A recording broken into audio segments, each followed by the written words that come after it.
talk about our magnesium nitrate is something where when you look at like the bottles at the grocery store, a lot of them, the liquids are magnesium nitrate.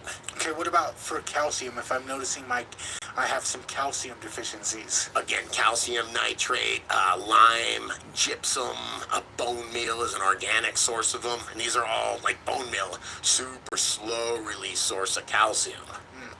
Guru once told me eggshells. Yeah, eggshells are an excellent source of calcium. They do have to be broken down. That's why whether it's eggshells or bone meal, they all have to be microbially processed. Did I say that right? Microbially. It reminds me to add some recharge to the mix. Yeah, well, absolutely, man. It's certainly going to speed things up.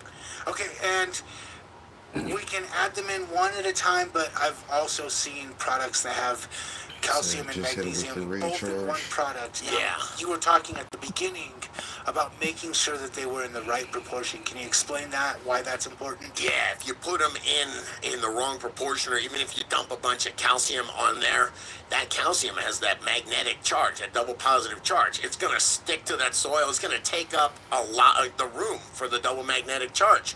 When you put magnesium in there, all those spots are taken up, so the magnesium can't be absorbed. So putting them in at the same time at the right ratio, that's why there's CalMag, because hydroponic stores or hydroponic companies, they're not trusting you to understand that correct ratio, so they're giving it to you in that ratio premixed. Premixed in the right ratio, and you add them both at the same time to make sure that one doesn't block out the other. Correct. Okay, so let's answer the question that we asked at the beginning of the video. Is CalMag worth it? If your soil is not built correctly, or if your nutrients aren't dialed in correctly, and you need calcium or magnesium, yeah, I guess it would be worth it to assure that you're not going to get it locked out.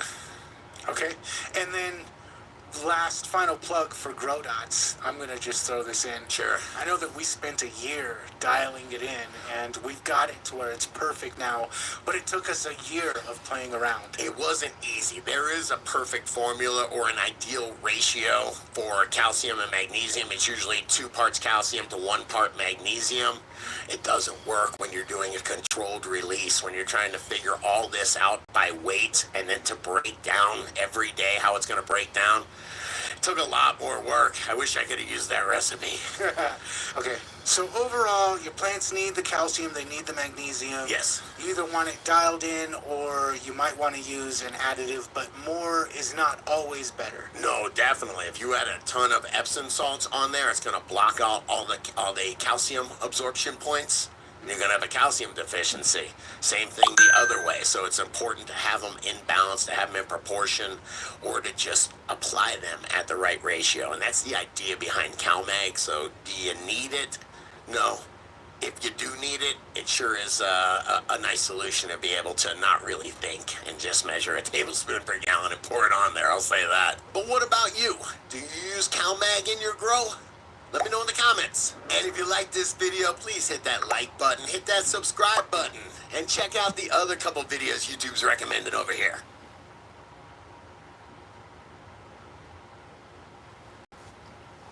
Y'all already know, shout out to that big homie.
still got plenty of video left to go. Shit.